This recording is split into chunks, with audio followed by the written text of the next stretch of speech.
Hi guys, இன்றைக்கி நம்ம உளுந்து கஞ்சி எப்படி செய்யறதுன்னு பார்த்துடலாமா? அதுக்கு ஃபஸ்ட்டு ஒரு பவுல் நிறைய உளுந்து எடுத்துக்கலாம். அதுக்கு ஒரு கடாயை அடுப்பில் வச்சுட்டு கடாய் நல்லா சூடாகட்டும். கடாய் நல்லா சூடாயிடுச்சு. இப்போ நம்ம பவுலில் எடுத்து வச்ச உளுந்தை கடாயில் கொட்டிக்கலாம். இப்போது இந்த உளுந்தை நல்லா பொன்னிறமாக ஆகிற வரைக்கும் வறுத்துக்கலாம்.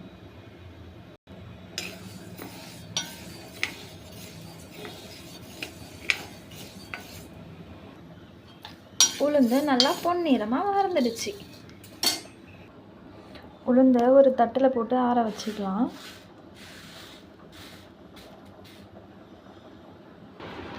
உளுந்து நல்லா சூடு ஆறிடுச்சு. இப்போ பவுடர் பண்ணி எடுத்துக்கலாம்.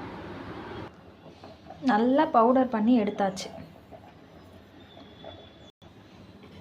இப்போ உளுந்து கஞ்சி செய்யறதுக்கு ஒரு ஸ்பூன் உளுந்து மாவு எடுத்துக்கலாம்.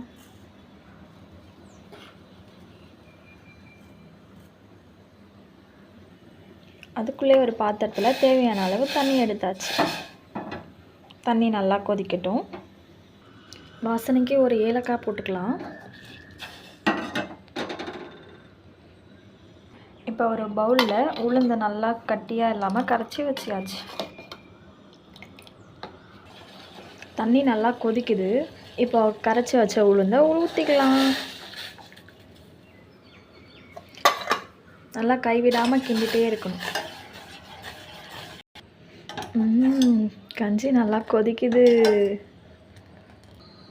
உங்கள் வீட்டில் நாட்டு சக்கரை இருந்தால் நாட்டு சக்கரை போட்டுக்கோங்க, அது இன்னும் ஹெல்த்தியாக இருக்கும். எங்கள் வீட்டில் நாட்டு சக்கரை இல்லை, அதனால் ஒயிட் சுகர் தான் போடுறேன்.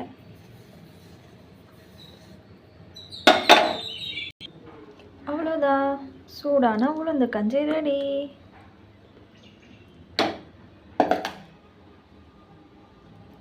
வாங்க குடிக்கலாம்.